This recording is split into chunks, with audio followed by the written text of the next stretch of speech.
오늘 이 박사님을 소개하게 된 것을 기쁘게 생각합니다. 목사님이 아이디어를 내셔가지고 약 한 2년 각 분야의 전문가들을 모셔다가 얘기를 듣기 시작을 했는데 제가 이 박사님을 소개해드릴 기회가 있으리라는 것은 생각을 못했는데 역시 그 하나님의 인도하심이 굉장하구나 이런 것을 느끼고 있습니다.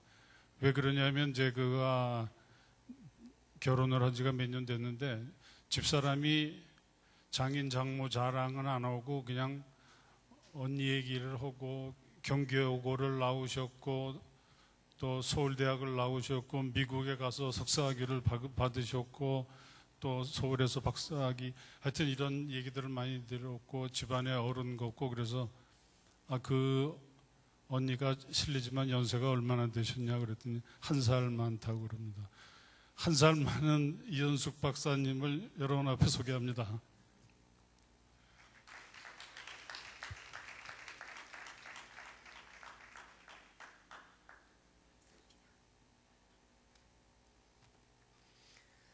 방금 소개받은 이현숙입니다.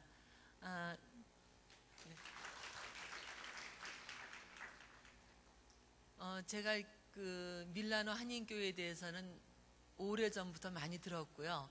또 특히 그 성가대 그 곡은 저희가 많이 듣고 있었던 곡들이었어요. 그런데 제가 또 오늘 이렇게 와서 또 명사라는 이름이 붙은 특강을 하게 될 줄은 생각도 못 했는데 하나님이 어떻게 이렇게 인도하시는지 저희 동생이 밀라노에 와서 살게 됐고 또 제가 또 이번에 밀라노 방문하면서 또 여러분 한인교회에서 또 저를 초청해 주셔서 제가 하고 있는 일과 또 상담에 대한 것 또 조금 더 들어가면 우리 하나님을 사랑하고 또 우리가 이웃을 사랑하는 것을 어떻게 잘 듣는 걸 통해서 할 수 있는가 하는 주제로 오늘 제가 저에게 주어진 시간을 진행하려고 합니다. 제가 말씀을 들으니까 이 시간은 뭐 성경 풀이하는 시간은 아니고 각 분야의 그 전문적인 이런 것들을 제공하시면서 또 여러분들의 삶에 도움이 되는 시간이라고 생각을 해서 제가 지금까지 경험한 것들을 나누겠습니다. 사실 저는 이번에 밀라노 또 이태리 와서 제가 참 이제야 제가 좀 받을 이 마음이 생겼는지 굉장히 풍성하게 받고 있어요. 예전에 왔을 때는 좀 겉핥기 같이 받았고 그래서 다 받는 게 그저 그러려니 했는데 이번에 어디 갈 때마다 이렇게 그냥 이렇게 보물을 찾는 것 같은 느낌이었고요. 특히 이번에 이태리에 와서는 그 아름다운 소리들을 듣는 기회가 참 많이 있었습니다. 그래서 제가 이태리 하면 역시 음악이구나. 그래서 이번에 특히 그 무대에 서셨던 분들을 또 이렇게 제가 지금 특히 제가 이렇게 알게 그 부부로서 서셨던 분들을 뵈니까 이렇게 나랑 같이 앉아서 얘기할 수 있는 분들이 무대에도 서시는구나. 너무 좋았습니다.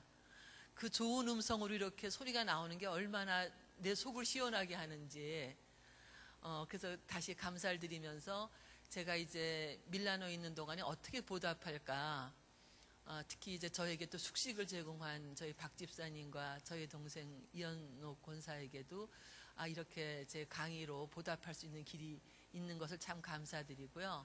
특히 이렇게 교회에서 저를 초청해 주시니 저는 또 오늘 제가 알고 있는 것으로 여러분들과 함께 하려고 합니다. 저는 상담을 하는 사람이에요. 자, 그래서 뭐 강의도 하지만 이제 심리치료원, 그러니까 사이코세라피 말하자면 사이코세라피스트입니다. 이제 그 앞에 카운슬링이 붙기도 해요. 카운슬링 앤 사이코세라피스트 이렇게 말을 하면서 제가 이제 사람들의 그 어려움 얘기를 듣기도 하고 또 도와주기도 하는데 그것이 또 사람을 치유한단 말이죠. 이거 참 신기한 일이에요. 그래서 저희 상담소를 오려고 하는 분들이 전화를 걸어요. 거기서 어떻게 사람을 치유하는 것이냐고. 그럼 제가 그렇게 설명을 하죠. 이것은 면담을 통해서 하는 거라고.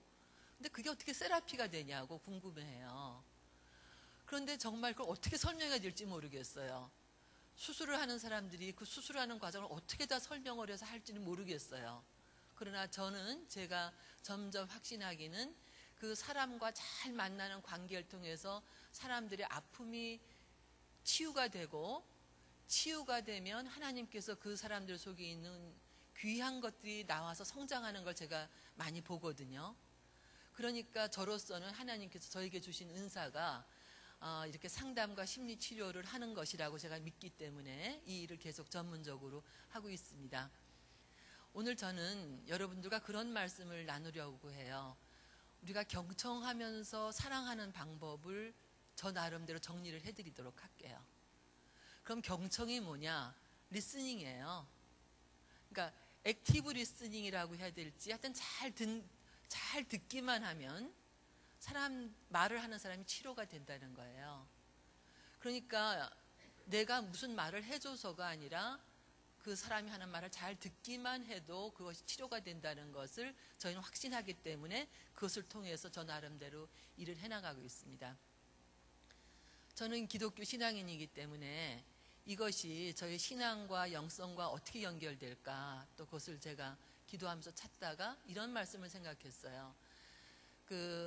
우리가 그 옥토밭의 비유가 있잖아요. 그 씨가 뿌려져서 그 옥토밭에 뿌려지면 많은 열매를 맺는다 그러는데, 열매를 맺지 못하는 것은 그 옥토밭이 그 가시덩굴도 많고 돌도 많고 또 딴 데 떨어지고 이러는 거잖아요. 그럼 내가 하는 일은 어딜까지인가? 일단 그것들 좀 걷어내는 일을 하는 일이 제가 하는 일이라고 생각이 돼요. 말씀의 씨앗은 하나님이 뿌려주시는 거지만 일단 우리가 할 수 있는 일은 청소는 해놔야 되겠다는 거예요. 내 마음밭을. 그럼 청소하는 일을 할 수 있는 일이 이 잘 듣는 걸 통해서 가능하다는 걸 저는 이제 확신하고 있습니다. 상담자로서 훈련을 하는 것은 상당히 오랜 시간이 걸려요. 그리고 여러 가지 훈련을 하게 되는데, 그 중에 한 훈련이 예를 들면은 하루 종일 훈련을 한다. 아침 9시부터 저녁 6시까지 훈련을 한다 하는데, 오전은 뭐 이론적인 거 강의를 하고 오후에는 굉장히 우리를 풀게 해서 놀게 하고 노래하게 하고 춤추게 하고 그런 일을 하는 거예요. 그래서 그것을 왜 하느냐 했더니, 상담자들은 몸이 경직되면 안 되고 몸이 일단 풀려야 된다. 그래서 이완시키기 위해서 그런 일을 한다는 것을 제가 이제 깨달으면서, 상담자들은 그런 것이 필요하구나 하는 걸 깨달았어요. 또 하나 제가 상담하면서 깨달은 거는, 내가 듣는 게 이렇게 문제가 있는 거구나 하는 걸 깨달았어요. 그리고 나중에 보니까 듣기에 문제가 있는 사람들이 저만 그런 게 아니라 많은 사람들이 듣기에 문제가 있다는 걸 알았어요. 그러니까 우리 성경 말씀에 들을 귀 있는 자는 들을지어다 하는 그 들을 귀가 있는 사람들이 상당히 드물다는 거를 또 알게 됐어요. 그래서 그것을 제가 깨달은 다음부터 제가 이런 말은 하지는 않아요. 사람들한테 너 아까 분명히 그렇게 말했잖아, 이렇게 저는 말은 안 해요. 나는 그렇게 들었어, 이렇게 얘기를 해요. 무슨 차이겠어요? 말하는 사람의 내용과 내가 듣는 내용이 다르다는 거예요. 왜 그럴까요? 자, 말하는 사람은 어떤 의도를 가지고 말을 하고 듣는 사람도 어떤 의도를 갖기 때문에 우리의 사람들 사이에 이런 소통에는 언제나 문제가 생길 수가 있어요.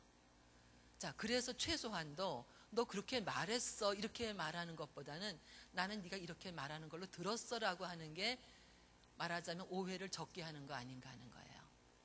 자, 그렇게 하면서 제가 내가 이렇게 잘못 들을 수 있다.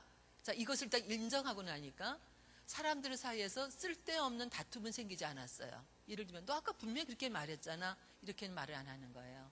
나는 그렇게 들었어 하는 말은 나한테 50% 책임이 있을 수 있다는 걸 인정하고 들어가는 거죠. 자, 그렇다면 이 듣는다는 거를 제가 아까 경청이라는 말씀으로 드렸는데, 그 경청이라는 것이 잘 안 되는 그러한 여러 가지 그 상황들이 나와요. 어떻게 잘 안 듣느냐? 말하자면 내가 듣고 싶은 소리만 듣는 거예요. 그래서 여러분들이 이제 그 학생들을 가르치거나 하시는 분들 이렇게 보시면 어린애들은 막 그 선생님이 이야기를 할 때도 막 뛰어놀고 이러는데 아이들은 다 듣습니다. 근데 어른들은 이렇게 앉아서 참 이렇게 경청하고 계시는 것 같아도 잘 안 들으신단 말이에요. 왜 그러시냐? 어른들은 머릿속에 지금 판단들을 해요. 아, 이 말은 내가 여기서 여기까지는 안 들어도 돼. 이 말은 듣기 싫은 말이야 라고 해서 골라서 듣는다는 거예요. 자, 그러니까 그런 것을 경청해서 선택적 경청이라고 그래요. 선택해서 우리는 듣는다. 예를 들면 저희 아버님 같은 경우에 그 아버님은 그 돈 벌고 이러는 건 별로 관심 없으셨어요. 왜냐하면 돈벌이 쉬웠지 않으시니까 어머니가 돈에 대한 얘기를 하면 듣기 싫으신 거예요. 그러니까 돈 얘기를 하면 하나도 안 들리셨다고 그래요. 어머님 분명히 얘기를 하셨는데, 자, 그러나 아버님이 관심이 많으셨던 거는 아이들이 공부하는 거였거든요. 공부하는 얘기는 주무시다가도 얘가 요번에 뭘 잘했대요, 못했대요 하면 일어나면서 들으시는 거예요. 자, 그게 뭐예요? 경청. 그러니까 우리는 듣고 싶은 건 들어요. 그래서 참 우리 마음속에는 이 스위치가 잘 됩니다. 내가 보고 싶은 사람은 보고 보기 싫은 사람은 안 보게 돼 있고, 내가 듣고 싶은 얘기는 듣고 내가 듣기 싫은 얘기는 끄게끔 착착 스위치가 돼 있어요. 왜 그렇게 만들어 놓으셨을까? 하나님께서 왜 이렇게 선택할 수 있게끔 만들어 놓으셨을까요? 저는 잘은 모르지만 하나님께서 만들어 놓으신 게 다 어떤 의미가 있다면 그것은 자기를 보호하는 방법이에요. 내 마음 괴롭잖아요, 듣기 싫은 얘기 들으면. 그래서 그때는 살짝 끄는 거죠. 또 듣고 싶은 얘기는 듣고. 자, 그러니까 여러분들이 학교에 가서 애들을 그 교육시킬 때도 공부 잘하는 분야가 있고 못하는 분야가 있잖아요. 다 지금 우리가 스위치를 하고 있어서 그러는 거죠. 자, 그러니까 선택해서 우리가 듣는다 하면은 말한 사람의 내용이 다 들릴 거라고 우리는 생각하면 안 되겠죠. 자, 또 어떤 때는 전혀 듣지 않을 때도 있어요. 공백적 경청 그래요. 자, 어떤 때 공백적 경청이 생기느냐? 너무 피곤하면 안 들려요. 그래서 말하자면 내가 몸이 듣는다는 건 굉장히 에너지가 소모되는 거예요. 저희 상담하는 사람들이 50분 이상을 하지 않게 합니다. 왜냐하면 우리가 집중하는 시간은 50분이거든요. 50분하고 10분은 쉬어야 돼요. 그래서 다시 머리에 에너지 넣고 하루에 8건 이상을 하지를 않도록 해요. 왜냐하면 내 몸이 피곤해지면 잘 들리지를 않게 돼요. 그것도 하나님이 우리를 도와주시는 방법인 것 같아요. 아니면은 내 머리가 제대로 작용하지 않게 되잖아요. 그죠? 자, 또 하나는 왜곡적 경청이라는 말로 쓰는 건데, 뭔가 이 말하는 사람의 의도를 틀리게 듣는단 말이에요. 왜곡해서 듣는다. 왜 그럴까요? 왜곡해서 듣는 경우, 자, 여러분들이 이렇게 생각하시죠. 이 참 이상하다. 내 친구랑 이야기를 하는데 나는 이런 의미로 얘기를 했는데 걔는 왜 이런 다른 의미로 받아들일까 하는 거예요. 특히 여러분들이 이제 교회에서는 그 많은 그 어떤 모임들이 있잖아요. 소그룹 모임들이 있는데, 소그룹 모임에서 무슨 문제가 생긴다든지 할 때는 말하는 사람의 의도가 제대로 전달되지 않고 받는 쪽에서 왜곡해서 받을 때 그렇게 되거든요. 자, 그럼 제가 이런 말씀을 드리면 여러분들 머릿속에 누가 그러군 해 라는 게 머릿속에 들어갈 거예요. 그리고 이상해, 그 사람이랑 얘기를 하면 꼭 이야기가 이상하게 틀려. 또 그 사람이랑 이야기를 하면은 꼭 어디에 분란이 생겨. 왜 이럴까 하는 거예요. 또 그 사람이랑 이야기를 하면 꼭 어디서 이렇게 한마디로 분당이 되는 거예요. 당이 나뉘어지는 것 같이. 왜 짝짝꿍이 이렇게 잠깐만 문제가 생기지? 자, 사람들이 불안한 사람들은 혼자 있으면 불안하기 때문에 어떻게든지 누구를 내 편으로 만들어야 되거든요. 자, 그럴 때 하는 방법이 말하는 사람의 그 의도를 잘못 딱 해가지고, 잘못 해석하는 게 아니죠. 본인으로서는 의도를 가지고 하는데 그렇게 왜곡해서 해석을 해버리면 말하는 사람은 참 황당해지는 거예요. 그래서 이런 예가 있어요. 세 사람이 가다가 한 사람이 딴 길로 가게 되고 두 사람이 다른 길로 가요. 자, 처음을 A라고 그러고 나중에 B씨라고 그러죠. 근데 B씨가 가다가 차를 한잔하게 돼서 둘이 차를 했어요. 차를 마셨어요. 자, 그것을 그 다음에 A가 알게 됐어요. 자, 여러분들이 A였다면 그런 일이 있을 때 어떻게 여러분들이 그 상황을 받아들이시겠어요? 자, 3명 중에, 자, 이런 것은 이제 그 심리학에서 삼각관계가 일어난다 그래요. 3명 있으면 꼭 2명이 짝되고 하나 왕따시키는 일이 자주 생기거든요. 아, 그러면 A가 나 왕따 당했구나. 그리고 너희들 둘이 내 말 하려고 나 빼놓은 거야. 이렇게 생각할 수도 있잖아요. 자, 어떤 사람은 B씨가 그렇게 가다가 자기 얘기를 해도 관계하지 않는 사람이 있어요. 아이, 그래, 나 씹으라 그래, 그냥. 나 씹으라 그러고, 아이, 그래, 씹는 재미도 있지, 뭐. 아니, 나도 가끔 그랬어. 아이, 너희들 시원하겠다. 그러니까 너희들 그때 그럴 수가 있어? 이렇게 쉽게 넘어가는 사람도 있어요.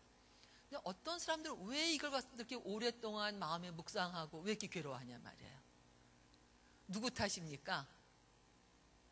그것은 B, C의 탓보다도 A 탓으로 저희들은 돌려요. 왜냐하면 세상에는 내가 원하는 일만 생기지 않거든요.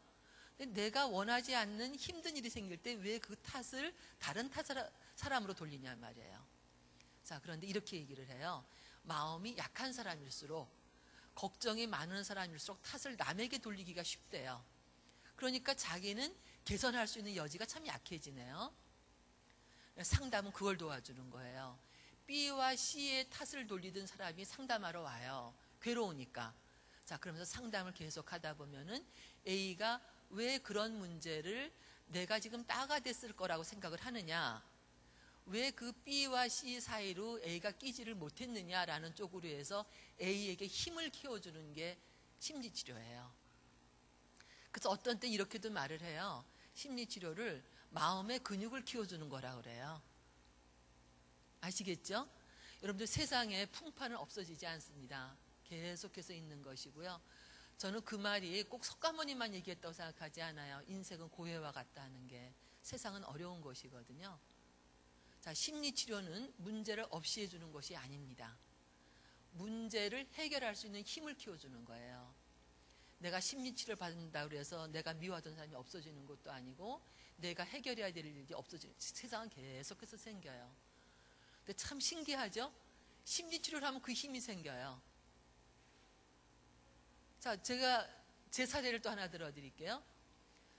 심리치료하는 사람들은 내가 꾸는 꿈을 잘 다룹니다. 저는 지금까지 훈련 받는 중에 저보다 슈퍼바이저들이 또 있잖아요. 슈퍼바이저들이 어떤 꿈을 꿨느냐 저한테 물어봐요. 그럼 꿈을 가지고 가요. 근데 제가 훈련 받을 초기에 어떤 꿈을 꿨는가 하면은, 이렇게 높은 산에 올라갔는데요. 내려와야 되는데 내려다 보니까 기가 막혀요. 가파른데 절대로 못 내려가겠어요. 그래서 제가 어떡하지 걱정하면서 제가 눈을 떴어요.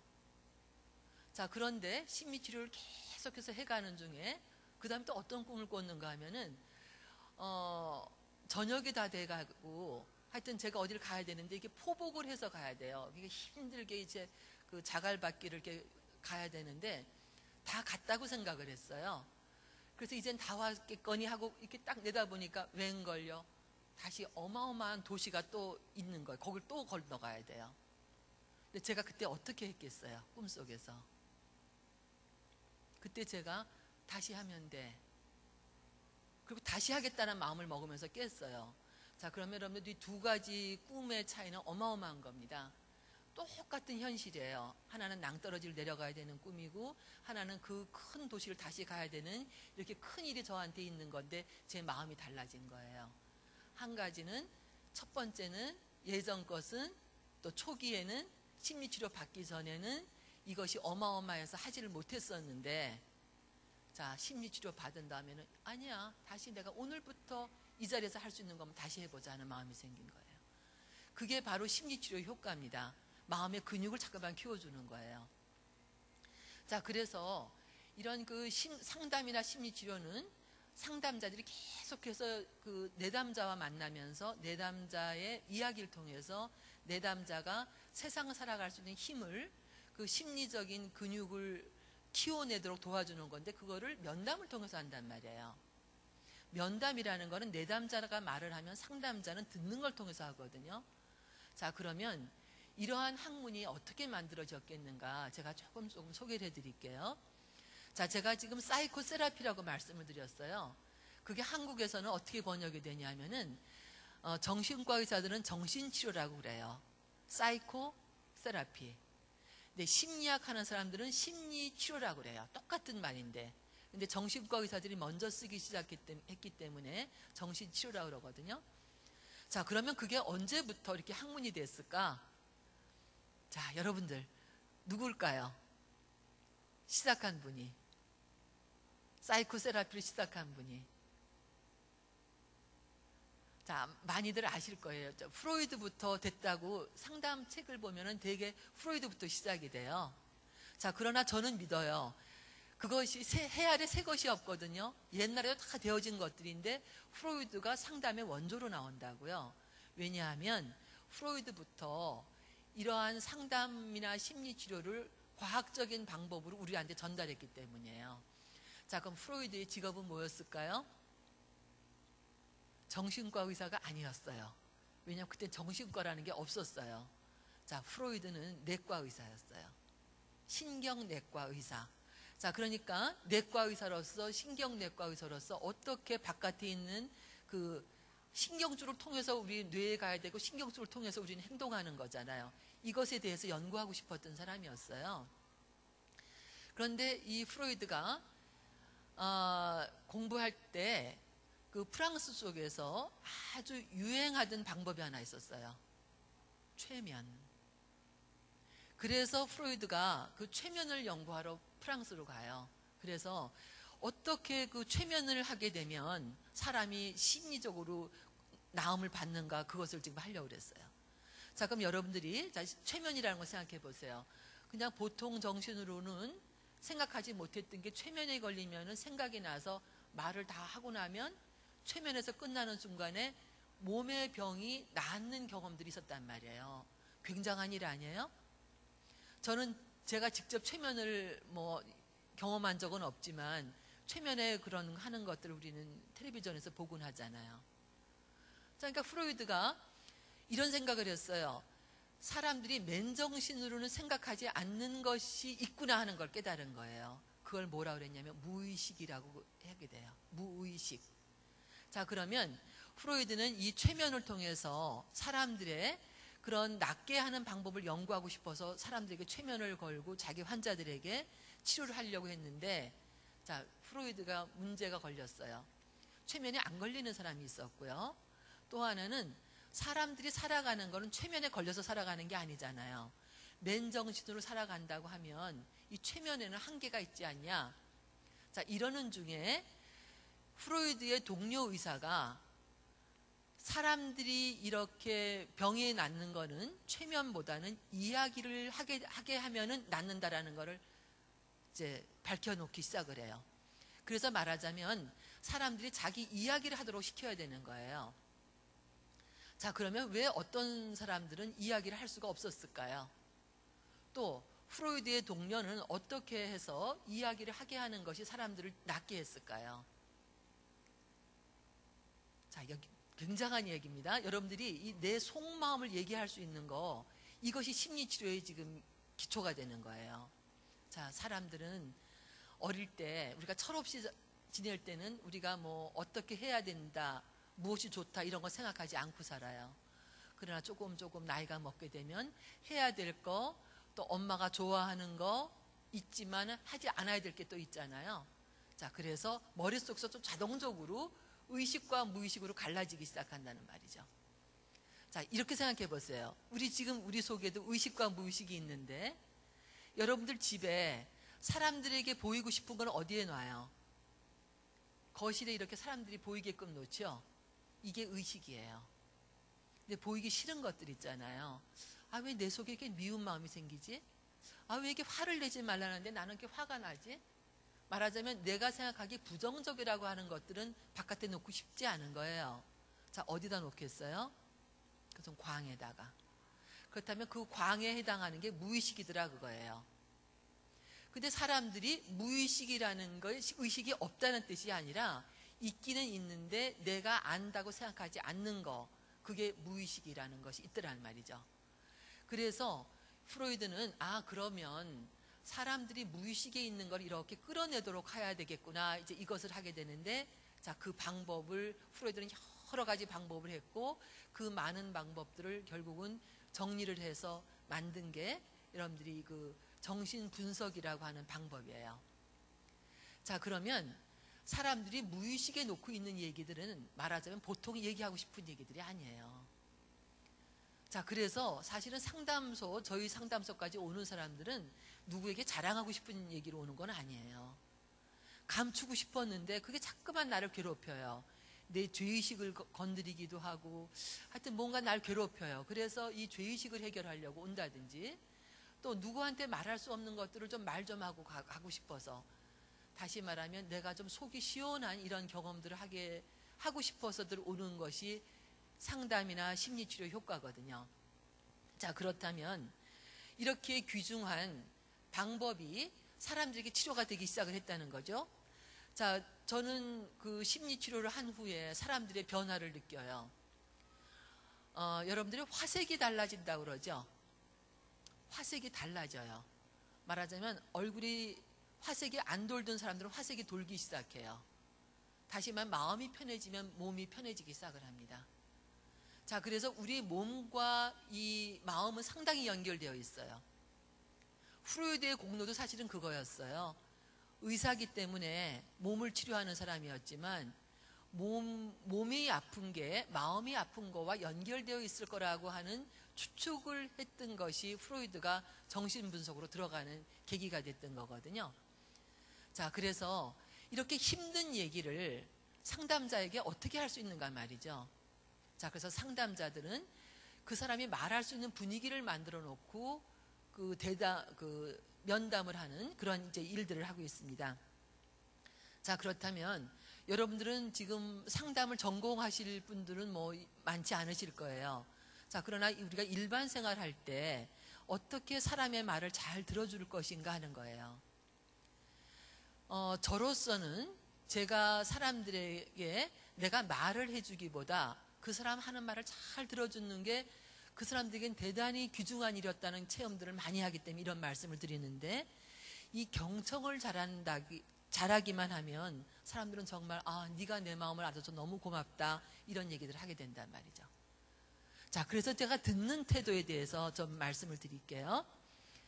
사람들이 말을 할 때요. 말을 할 때 어떻게 우리는 듣습니까? 우리의 몸에서 어디가 우리가 듣습니까? 귀. 우리는 귀를 통해서 눈은 보고 코는 냄새 맡고 입은 먹고 이러잖아요. 자, 제일 처음엔 귀로 듣는 것부터 말씀을 해드릴게요. 귀로 먼저 들려요. 자, 우리가 고막이 없으면 말하는 소리가 안 들리는 거거든요. 자, 근데 제가 귀로 듣는 거 말의 내용이 들리는 거예요. 자, 그러면 말하는 내용 말고 또 딴 거 있네요. 중요한 거. 말하는 내용이 어느 정도냐 하면은 한 7% 정도를 우리한테 전달한대요. 말하는 내용은. 자, 그러나 말하는 내용 말고 이 말이 실려 나오는 이 음성, 톤이나 어조나 이런 거 있죠. 38%. 자, 그럼 반 이상인 55%가 뭐냐면 이 몸으로 하는 거래요. 바디 랭귀지로. 자, 그런데 그 7%를 듣는 건 귀로 들어야 돼요. 자, 그러니까 상대방이 무슨 말을 하는지 먼저 귀로 들어야 됩니다. 그래서 귀를 기울여야 되죠. 자, 그러려면 지금 상대방이 나한테 말하기 좋게끔 내가 지금 하고 앉아 있어야 돼요. 어떻게 하고 있어야 될까요? 자, 그래서 지금 말하자면 지금 저하고 앞에 계신 분하고 저하고 뒤에 계신 분은 지금 상당히 이게 달라요. 왜냐하면 제가 앞에 계신 분들 계속 눈 마주침도 할 수 있지만 뒤에 계신 분하고는 어렵죠. 이게 적당한 거리로 앉아 있는가 대단히 중요하죠. 적당한 거리냐?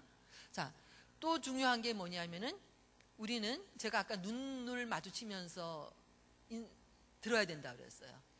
눈을 보지 않고 듣는 거하고 눈을 보면서 듣는 거 대단히 다르죠? 그래서 여러분들이 사람을 만났을 때 그 사람의 눈빛을 보면 많은 걸 읽어낼 수 있어요. 상담자 훈련 중에 또 하나 들어가는 게 눈 마주치기 훈련. 눈을 쏘아보는 게 아니고요. 눈을 바라보는 훈련을 하는 거예요. 3분간, 5분간, 10분간. 자, 어떤 일이 생길까요? 한번 경험들 한번 해보세요. 우리가 남의 눈을 이렇게 바라보면서 얘기하는 거 한 1분이라도 굉장히 길어요. 근데 그걸 3분을 바라봐야 돼요. 5분을 바라봐야 돼. 자, 그런 동안 내 마음속에 많은 게 일어납니다. 눈은 참 묘한 곳인 것 같아요. 자, 그래서 이 눈으로 우리가 이제 사람들의 마음을 읽어내야 됩니다. 눈으로. 자, 그 사람의 태도도 봐야 되고 그 사람의 마음도 읽어내는 게 눈이란 말이죠. 제가 여기서 이제 한 말씀 더 드릴게요. 상담하러 오는 분 중에서 이제 그 청년은 왜 상담하러 오는가 하면은 친구가 딱 하나밖에 없어요. 25살인데 딱 한 사람밖에 없어요. 그 사람이 대학교 2년을 다니다가 지금 휴학을 했는데 아침 일찍 학교를 가요. 아무도 안 만나려고. 그래서 강의실에 혼자 앉아 있다가 또 저녁 늦게 혼자 와요. 친구들을 만나기가 힘들어서. 자, 그 사람은 말하자면 친구 만들기가 참 어려운 친구예요. 자, 그래서 무슨 고백을 하냐 하면은 자기는 뭐 굉장히 열심인 척한대요. 핸드폰에.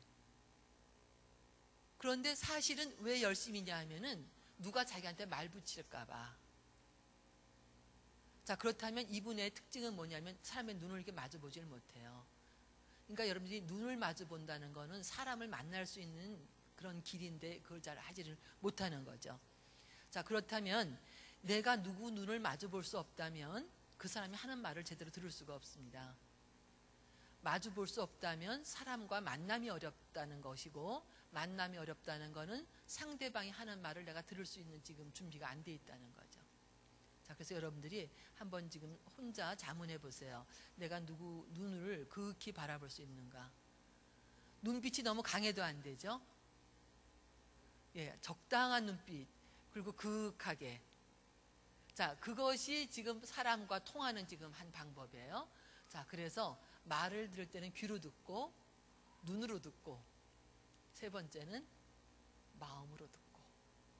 마음에 울림이 있어요.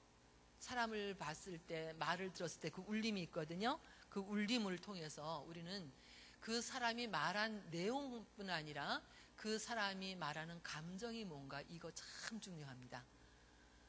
자, 상담이나 심리치료를 통해서 궁극적으로 하려고 하는 건 뭐냐면 사람을 변화하게 도와주는 거예요. 예를 들면 나 지금 그대로 좋은데 뭐하러 상담 오겠어요?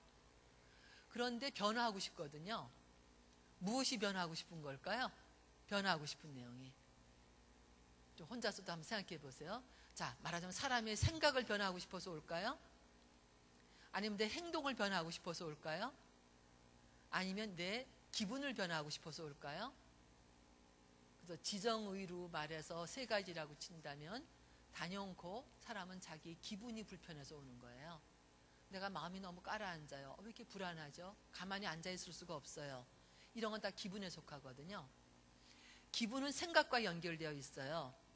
예를 들면 나는 어디 가서나 환영받아야 된다, 뭐 이런 생각을 하고 있으면 누가 나를 쳐다보지 않으면 기분이 나쁘잖아요. 그러나 그런 생각을 바꿔야 되겠다는 생각하는 사람들 거의 없어요.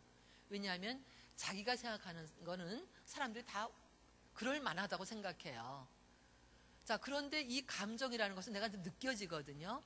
그래서 이게 불편하기 때문에 이 감정을 지금 나 좀 편안한 감정으로 갖게 해주세요.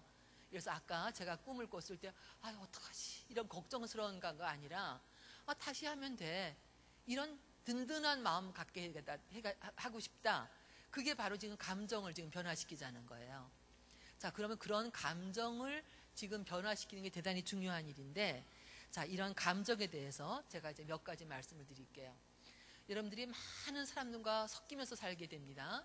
뭐 작게는 그것이 가정이고요, 또 교회고요, 학교고요, 직장인데, 사람들을 이해하기 위해서 그 사람이 지금 어떤 감정이 많으냐 하는 걸 이해하는 거는 그 사람을 이해하는데 대단히 도움이 되는 거예요. 근데 그것을 어떻게 표현하냐면은 핵심 감정이라고 그래요. 영어로는 core emotion, 핵심. 서울에 가면 뉴코아라는 거 있죠. 뉴코아 같이 그 코어 이모션이 있다는 거예요. 감정이 뭐 기쁜 감정, 슬픈 감정, 뭐 들뜨는 감정 뭐 많이 있는데 사람들마다 자기가 갖는 핵심의 감정이 있어요. 자, 그래서 공격을 하기 쉬운 사람들은 우울한 감정을 잘 이해를 못해요. 무슨 일이 있을 때 이렇게 밀어붙이는 사람들은 우울한 감정을 이해를 못합니다. 근데 우울한 사람들은 또 분노하는 감정을 이해를 못해요. 왜냐하면 분노하는 사람들은 화를 내버릇하기보다는 그러니까 분노하는 사람들은 화를 제가 지금 말이 꼬이네요. 잠깐만요. 다시. 그 화를 잘 내는 사람들은 이 참는 마음을 잘 이해를 못해요. 그런데 우울한 사람들은 너무 참기 때문에 문제가 생긴 사람들이거든요. 그러니까 이해하는 감정이 달라요. 그러니까 화나는 감정에 익숙한 사람이 있고 또 참는 사람들은 죄책감이 익숙한 사람들이에요. 그러니까 죄책감이 익숙한 사람들은 왜 화를 내는지 몰라요. 딴 사람들이.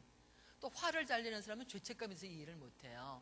자, 그래서 그 사람을 볼 때 저 사람은 어떤 감정이 저 사람에게 그 독특한 감정이라는 걸 이해하면 그 사람의 아주 핵심을 알게 됩니다. 제 아는 분이 지금 한 90이 되신 분인데, 자, 90이 됐으면 지금 자식도 낳고 손주도 낳고 지금 살 만큼 사신 분이거든요. 근데 지금도 누구를 원망하는지 아세요? 돌아가신 어머니를 아직도 원망해요. 그 어머니가 어릴 때 나만 일 시켰대요. 나만 일 시키고 언니는 일찍 집 떠나서 직장 생활해서 언니는 호강했고 나만 일 시켰다. 또 무슨 일이 잘못되면 언니하고 내가 싸워서 다투면 우리 아버지는 내 편을 들어줬는데 우리 엄마는 나를 혼내줬다. 그래서 엄마는 나빠 이렇게 얘기하는 거예요. 자, 그럼 여러분들 이게 쉬우세요? 지금 90쯤 됐으면 자식을 낳아봤을 거고 손주를 키워봤으면 그땐 그게 그래서 그랬겠다 이해도 될 만한데 아직도 그것은 없어지질 않았어요. 그것은 죽을 때까지 간대요. 그걸 우리가 인정하는 게 좋겠어요. 안 없어져요. 자, 그럼 심리치료하면 어떡하냐? 그것을 내가 갖고 있다는 걸 인정하면 굉장한 겁니다. 그런데 그걸 인정을 못하면 자꾸만 누구 탓만 하게 되는 거예요. 자, 그래서 그런 감정. 또 어떤 친구는 어디 가면은요, 그게 꽤 바보같이 굴어요. 괜찮은 사람인데 바보같이 굴어요. 그리고 우스갯소리를 해서 자기가 그냥 말하자면 놀림거리가 되곤 해요. 그러니까 안타까운 거예요. 왜 저럴까? 예, 저 소그룹 상담하는 가운데 알게 됐는데 그 아들이 많은 집의 아들인데 그이가 5째래요.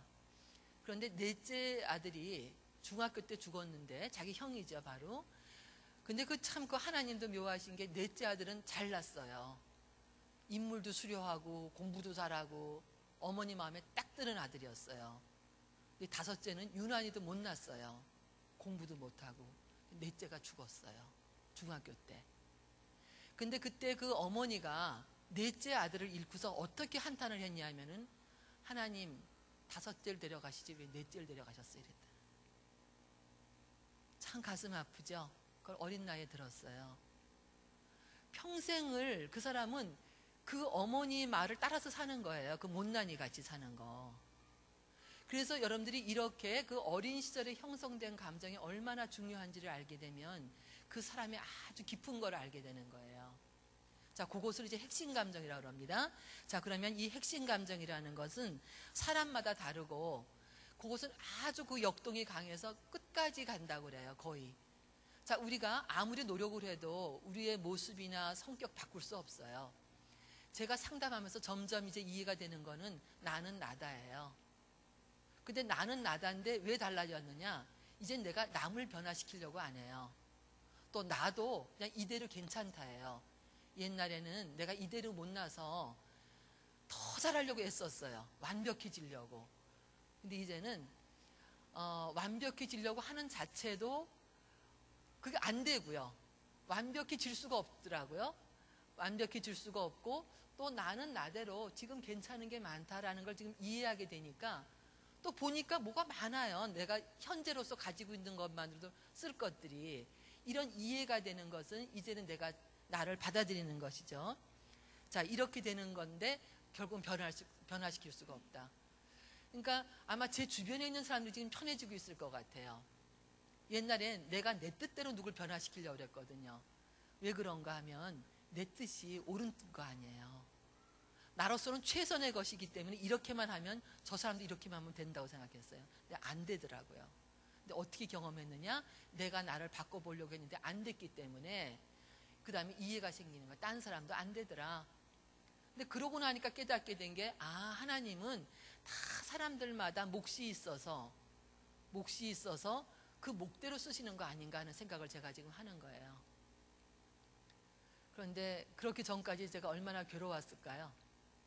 제가 상당히 느립니다. 어떤 부분에서는. 근데 어떤 부분은 빠른데 그 빠른 부분을 사람들이 잘 몰라요. 그래서 저희 어머니가 저한테, 제가 요즘 어머니한테 참 복수하는 게 있어요. 어머니가 저한테 군뱅이라고 잘 그랬어요. 우리 어머니는 굉장히 급하시거든요. 급하시고 굉장히 공격적이시고 뭐 하여튼 일을 잘 해내셨어요. 근데 저는 뭐 우리 어머니 말씀으로는 초등학교 2학년, 3학년 때까지 무하고 배추를 구별 못했대요. 그러니까 분별력이 참 떨어졌나 봐요. 그러니까 제가 지금도 보면 이게 뭐 예쁜 건지 그게 뭐 이런 게 구별이 잘 안 돼요. 근데 저는 이제 한 가지만 하는 형인데 우리 어머니는 그게 답답해가지고 야 군뱅아 소리를 잘했어요. 근데 제가 어머니한테 그 말을 못했어요. 듣기 싫단 말을. 왜냐하면 내가 듣기 싫다 그러면 우리 어머니 굉장히 힘들어하셨거든요. 그래서 차마 그 말 못하고 내가 꾹꾹 있어갖고 내가 마음의 병을 많이 알았죠. 퍼내지를 못해서. 근데 이젠 제가 엄마한테도 얘기를 해요. 엄마 옛날에 나한테 군뱅이라고 그랬던 거 엄마 기억나냐고. 근데 이제 우리 어머니가 이제 슬슬 꼬리를 내리시더라고요. 네가 군뱅이가 아니고 네가 착해서 그랬다 이렇게 얘기를 하는데, 그래도 내가 하는 얘기가 있어요. 엄마 그래도 나는 어릴 때 엄마가 날 군뱅이라는 거 얼마나 듣기 싫었는지 알아? 근데 참 신기한 게 이런 말을 하면 엄마가 받아주는 거예요. 그러니까 저는 지금 누가 먼저 변한지 모르겠어요. 엄마가 변해서 내가 그 말을 하는 건지, 아니면 내가 엄마를 이제 더 이상 미워하지 않고 그러니까 이런 말이 나가는 건지. 그래서 엄마한테도 이제는 엄마 나한테 내가 엄마가 나한테 군뱅이라고 했던 거 그거 나 참 듣기 싫었는데, 근데 엄마가 그냥 그걸 받아들여 주네요. 누가 먼저인지 모르겠어요. 근데 저는 믿기로 아마 제가 먼저 변하고 있을 것 같아요.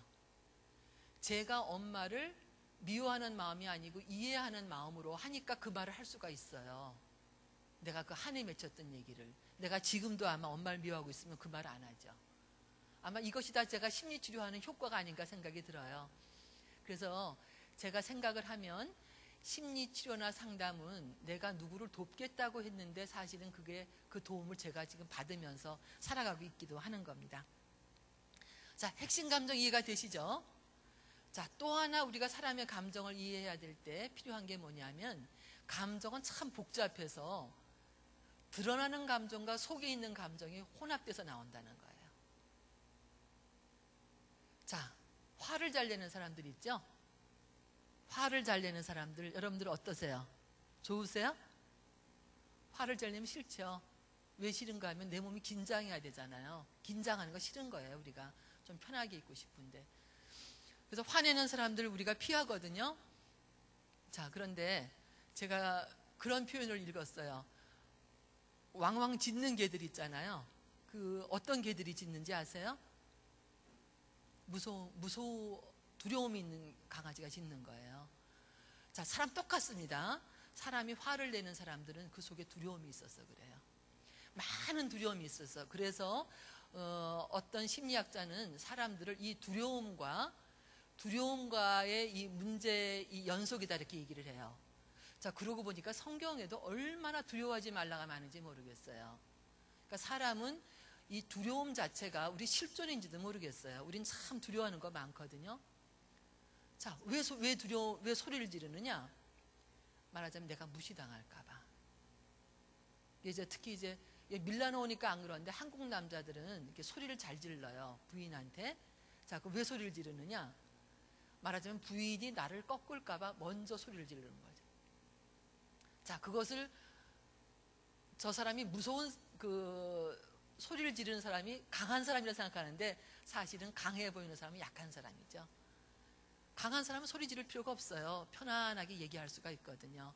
자, 그렇다면 우리가 이렇게 이 감정이라는 것도 그 두려움의 감정이 있을 때 그것은 분노로 나타날 수도 있구나 하는 거 여러분들 이해만 되시면 사람들을 이해하는데 또 도움이 되십니다.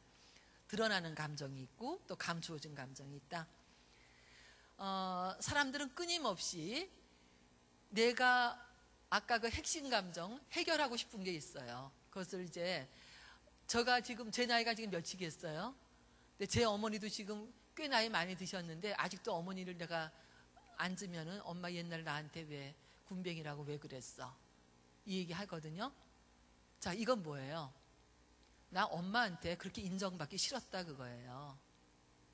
자, 요런 메시지를 받아들이게 되면, 자, 그러면 어머니가 이렇게 말씀하실 수가 있어요. 내가 언제 널 군뱅이라고 그랬냐? 라고 오리발 내밀 수 있죠. 그렇게 되면 어머니로서 나고자 합니다. 자, 자식이 그럴 때 어머니는 그걸 받아줘야 돼요. 아, 너 군뱅이라는 소리 듣기 힘들었니? 너 군뱅이라는 소리 듣기 어려웠니? 이것이 돼야 된다는 말이죠. 자, 지금 제가 누가 누구를 교육 먼저 시켜야 될지 모르겠어요. 그러나 이것을 먼저 아는 사람은 그렇지 않은 사람을 도와줄 수가 있는 거예요. 자, 상담할 때 제가 많은 소리를 듣죠. 어떤 사람은 이런 얘기를 해요. 자기 엄마가 자기는 엄마에 대해서 참 싫은 감정이 많은데 엄마가 자기한테 하는 말 중에서 한마디 기억하는 것은 자기가 엄마가 만들어준 음식이 이렇게 맛이 없었대요. 엄마 그거 맛없어. 그럼 엄마가 하는 소리는 아니야 맛있어. 그 말이 기억이 많이 나는 거예요. 자, 그러면 여러분들이 정말 엄마가 그렇게 맛이 없게 했나? 이거 사실을 따지려고 하지 마세요. 심리학에서는 사실이 중요한 게 아니에요. 그렇게 느끼는 마음이 중요한 거예요. 왜 그 사람은 엄마가 해준 음식을 맛이 없다고 할 때 엄마는 아니야 맛있어 그럴까요? 왜 그럴까요? 엄마 이유가 있거든요. 지금 엄마 열심히 했거든요. 그런데 아들이 맛이 없다 그러면 엄마는 얼마나 실망스러워요? 또 엄마는 자기가 한 것이 지금 인정 못 받잖아요. 그래서 엄마는 할 수 없어서 그렇게 말을 했지만 자식의 입장에서는 어떻게 듣는가 하면 이렇게 들어요. 아, 내 입맛은 믿을 만한 게 아니구나. 왜냐하면 애들일 때 이 엄마의 말은 굉장히 위력이 있잖아요. 자, 그럼 얘가 자신감이 안 생겨요. 심리학에서는 자신감이 별게 아니고요. 내 입맛, 내가 들은 거, 내가 본 거, 내 이 감각이 내 것이다라고 생각할 수 있는 게 자신감이에요. 그래야 내가 뭐 할 수 있잖아요. 그런데 엄마가 네가 말한 거 틀렸다. 아니야 맛있다 그러면 얘는 자기 입맛을 더 이상 신뢰할 수가 없게 되는 거거든요. 자, 그럼 엄마는 어떻게 해야 될까요? 그럴 때? 자, 우리 많이 그래요. 저도 그랬고요. 자, 어떻게 해야 될까요? 엄마의 마음, 그러니까 엄마는 자식한테 이기려고 하지는 마세요. 그러니까 대화를 할 때 잠깐만 이기려고 그러지는 마시고요. 지금 말하는 애가 왜 그런 말을 했을까 먼저 그거를 이해하는 마음으로 들어주는 거예요. 자, 그럼 어떻게 맛이 없니? 라고만 해줘도 그 말은 뭐예요? 일단 아이가 한 말을 받아주는 거잖아요. 자, 경청의 첫 번째는 상대방이 하는 말을 그대로 들어주는 겁니다. 근데 우리는 경청이 왜 안 되냐 하면은 아니야 네가 그 맛본 거 그게 아니고 이거야 라고 내 말을 먼저 하고 싶어서 그러거든요. 근데 경청은 내가 먼저 아니고 말하는 사람이 먼저라고 하는 태도를 지금 보여주는 거예요. 어머 정말 그건 맛이 없니? 어떡하지? 엄마는 맛있게 먹게 하고 싶었는데 이런 메시지가 가야 되는 거거든요. 그래서 경청의 첫 단계는 내 의견을 먼저 얘기하는 게 아니라 상대방의 의견을 먼저 받아들여주고 얘가 지금 어떤 기분일까라고 하는 거예요. 여러분들 아이들을 키우다 보면 그 기질적으로 조금 더 그 고집이 좀 센 애가 있고 또 순한 애들이 있는데, 자, 고집이 센 애들은 계속 자라나면서도 고집이 세서 나중에 말도 안 듣는 애가 된다고도 그러거든요. 근데 지금 제가 이런 그 경청이랑 얘기를 정리해서 드리면 그 고집이 셀 때 엄마가 그 아이에게 어떻게 접근했을까 참 제가 궁금해요. 얘는 왜 이렇게 고집이 세냐라고 했을 거예요. 그게 아니라 얘가 하고 싶은 게 있거든요. 그러니까 그것을 알아만 줘도 너 이게 그렇게 하고 싶구나 라는 걸 알아만 줘도 조금 달라지지 않을까. 근데 그것이 무시당하게 되면 점점 아이는 엄마랑 삐뚤어 나가게 되는 이런 일들이 생기죠. 자, 우리가 경청을 지금 제가 태도를 말씀드리고 있어요. 말하는 내가 아니라 지금 그 듣는 사람이 저 말하는 사람의 이야기를 먼저 그 입장을 이해해 주는 것부터 시작을 해가지고 그 입장에 대해서 표현해 주는 것만도 아이로서는 상당히 도움이 된다는 얘기. 자, 또는 그 사람이 어떤 말을 하는지, 아, 네가 이렇게 말을 하니까 네가 이런 것이구나, 뭐 하니까 뭐 하는구나 라는 이런 식의 문장에다만 맞춰줘도 여러분들이 이 대화가 상당히 달라지게 돼요. 자, 그러면 여러분들 이런 생각 드실 거예요. 그럼 어떡하죠? 지금까지 내가 많은 사람들과 말할 때 이게 잘못했었고 하고 있는데 어떡하죠? 저는 이렇게 말은 하지만 이런 것이 바뀌는 게 얼마나 어려운 건지 제가 알아요. 자, 저는 이제 이런 걸 이론적으로 하지만서도 저도 또한 많이 그런단 말이죠. 자, 그러면 잘못했다는 걸 인정하면 돼요. 자, 제가 상담 초기에 저 애들이 공부를 하러 방에 들어가야 되는데 방에 들어가자고 잠깐 나오는 거예요. 공부하기 싫으니까 잠깐 왔다 갔다 하는 거예요. 제가 지금 그때 무슨 얘기를 했냐면은 너 빨리 기어 들어가지 못해 이랬어요. 그냥 마음에 탁 걸리는 거예요. 자, 기어 들어가라 그랬구나, 내가 내 자식한테. 자, 그럼 또 머릿속에서 막 또 죄책감이 이제 돌기 시작을 해요. 근데 이때 죄책감에 묵상이 들지 말고요, 빨리 이걸 해결하시란 말이죠. 어떻게 해결하느냐? 자, 일단 그것이 조금 기분 넘기고, 요걸 때 타임아웃 준다 그러죠. 조금 기분이 지도 그렇고 나도 그렇고 넘긴 다음에 아이를 부르는 거죠. 불러서, 아이고, 아까 엄마가 너 기어 들어가라 그랬어. 어때? 뭐라고 어떻게 생각이 됐어? 든지 애한테 다시 기분을 물어봐 주는 거예요. 물어봐 주는 게 서로가 푸는 기회를 갖는 겁니다. 자, 저희 아들이 와서 뭐라 그랬겠어요? 자기 아무렇지도 않았대요. 근데 저는 느꼈어요. 아무렇지 않은 게 아니에요. 얘가 기어 들어가라 그랬을 때 굉장히 충격 먹었어요. 근데 엄마가 그 말을 했을 때 얘는 마음이 풀렸어요. 이런 작업들을 우리는 수시로 해야 됩니다. 근데 왜 수시를 못하느냐? 우리는 내가 예수님을 믿으면 내가 예수님인 줄 알고 살아요. 천만의 말씀이에요. 우리는 예수님을 바라보고 가는 거지 절대로 죽을 때까지 예수님 될 수 없습니다. 내가 잘못된 건 그냥 인정하면 돼요. 내가 그때 그래서 그랬습니다 하면 되는 거예요. 그래서 그러는 거 아니에요. 아이는 그랬더라도, 아유, 아까 엄마가 하고 나니까 참 기가 막히다, 너한테 기어 들어가라 그랬지, 엄마가 이렇게 말을 이렇게 실수를 하는구나. 자, 그럼 이건 뭡니까? 아이한테는 엄마도 실수할 수 있는 사람이라는 것을 지금 모델로 보는 거예요. 그리고 실수한 다음에 내가 용서를 구하는 것도 모델로 보게 되면서 아이는 산 경험을 지금 하고 있는 거죠. 자, 이러한 것들이 우리 삶에서 이어진다면 경청에 대해서 여러분들이 이것이 얼마나 사람을 사랑하는 것인가 하는 걸 깨닫게 돼요. 저는 제가 그저 이 분야를 제가 계속 공부하기 때문에 하나님께서 이웃을 사랑하라. 저는 옛날에 그게 참 막연했어요. 이웃 사랑하는 걸 어떻게 해야 되느냐. 그렇다고 내가 나가서 뭐 저 꽹가리를 울리는 것도 아니라 그랬고, 또 내가 나가서 뭐 이렇게 봉사하는 것도 이것도 또 아니라고 참 말씀하시는데 도대체 뭐냐 말이에요. 본질적으로 사람을 사랑하는 게 뭔가 그랬더니 제가 사는 상담 방법으로는 남이 말할 때 유심히 들어주는 거예요. 그 시간에는 그 사람과 함께 해주는 겁니다. 그래서 여러분들이 그 사람과 머물러 줘 있는 거, 그게 듣기고 그게 사랑이에요. 제가 이제 한 말씀만 더 드리면, 제가 다니는 교회, 큰 교회 이렇게 위에서 내려다보면은 사람들이 어떻게 인사를 하는가 하면은 여기 이분하고 손잡고 눈은 여기가 있단 말이에요. 이렇게. 그러면은 지금 급해서 그래요. 이 사람이 지금 오늘 하루 100사람쯤은 악수를 해야 이제 금년 말에 또 안수 집사도 되고 다 머리도 굴리거든요. 손을 많이 잡아야 되고. 근데 그거 아니잖아요. 100사람 못 만나더라도 내가 이분과 잠시라도 눈을 마주보고 내가 손을 마주보는 거, 이것이 지금 같이 가는 거거든요. 경청의 자체가 바로 그런 거예요. 그 잠시지만 여러분들 그 많은 위인들과 만나는 분들 보세요. 그분들이 그 영성이 뛰어난 분들이 얼마나 만나야 될 분들이 많겠어요. 그러나 그분들과 만난 분들은 뭔가 새로운 그런 영성을 또다시 체험하거든요. 아마 제 생각에는 굉장히 밀도 있게 만나주면서 나를 사랑한다는 느낌을 줬을 거예요. 그것이 예수님이었고요.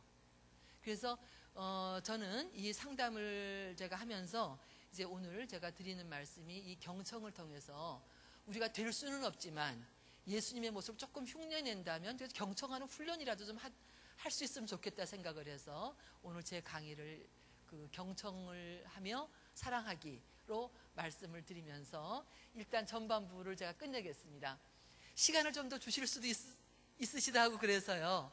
혹시 제가 이제 이렇게 왔는데 강의를 통해서나 혹시 이 상담이나 심리치료에 대해서 궁금한 게 있으시면은 제가 조금 질문을 좀 받을게요. 네. 한 10분 정도? 네.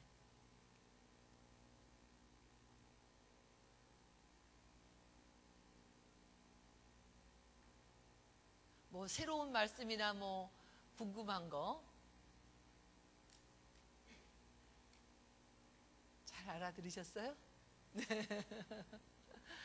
아, 네. 이제 같이 해주셔서 감사드리고요. 여러분들 아무쪼록 여기 밀라노 한인교회에서 또 귀하게 살아가시고 또 하나님의 귀한 우리 자녀로서 하시는 소식들을 계속 듣겠습니다. 오늘 이렇게 같이 해주셔서 감사드립니다. 이것으로 마치겠습니다.